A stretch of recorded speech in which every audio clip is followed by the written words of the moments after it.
Hey there, Disturbed ones. Guilty Pleasures here with the Disturbed Morbus Rising podcast for July 22nd, 2013.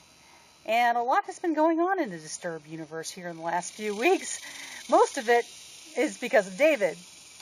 Let's go back to the 13th of July when the George Zimmerman verdict was announced. As you know, he was found not guilty of killing Trayvon Martin. And my opinion on this does not matter because, in the court of public opinion, what I say doesn't really doesn't hold water. I'm just, guilty pleasures. But David, on the other hand, was kind of upset at the way people were reacting to the verdict. He says that nobody has the right to destroy things or be violent because of the verdict, and and don't politicize it for whatever personal agenda you want to follow. Because I'm convinced that people don't research anything; they just hear somebody and they like what they hear and they follow that person blindly, like lemmings to going over the cliff. And the verdict has been announced. It's over. Get over it. There's a lot of other awful stuff going on in the world that has taken a backseat to all the Zimmerman crap. And, David called the media pimps and all this, fun stuff like that. But he had a point.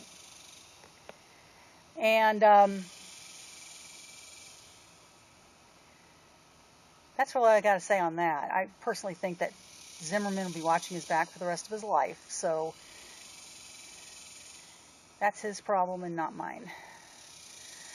And then, as you probably all know, Rolling Stone announced their August issue, and on the cover of the August issue is the surviving brother of the Boston bombing team, those two brothers. This is the younger brother, and they made his picture look like ethereal and blah, blah, blah. It's like this innocent kid. Yeah, right. I don't want to hear about how his family failed him, how society failed him, how his brother failed him. Personally, I don't think it's such, if it's good journalism, that's a matter of, opinion to whoever reads the article. I don't feel sorry for the kid whatsoever. I mean, he knew what he was doing. He knew it was wrong. But that's neither here nor there. David was so upset by this that he inadvertently started a boycott Rolling Stone campaign.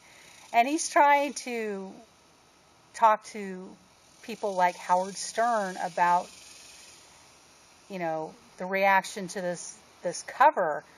Personally, I think it's a slap in the face to the city of Boston, to the people who were injured and maimed for life, for the people who lost loved ones because of them. And I'm sorry, but the Boston bomber does not belong on the cover of Rolling Stone. I unfollowed Rolling Stone on Twitter because of that. Before I did, though, I sent them a message saying, I can't in good faith follow a magazine that would put an accused terrorist on their cover. And Rolling Stone is trying to say that, we don't just cover music, we cover, current events, blah, blah, blah. Well, it doesn't matter because several outlets have already announced that they aren't going to carry that August issue of Rolling Stone. And the revenues are going down because of it. And, if they're doing it for the shock value or for profits, then shame on them. That's all I got to say on that. What do you guys think, though? There are several ways that you can, let me know what you think of the Rolling Stone controversy. You can email me. You can find me on Facebook and send me a private message. You can post on my wall. Most of you already know my original Facebook. You also know the one that is steph.guiltypleasures@gmail.com email address. So you can comment on the post in the forum. that this video will be on. You can post a comment on my YouTube page, Lady DJ in OKC. So let me know what you think. If I get enough responses, I will mention them in the next podcast, which I hope will be next week. So if I do get enough comments and I mention yours, I will mention you by name, and I promise that I will do that. And that's really all I've got to say, because I'm running out of time and my arm's getting tired holding the tablet up so that it doesn't fall down. All right. So, we are Disturbed Morbus Rising. Peace, love, and heavy metal.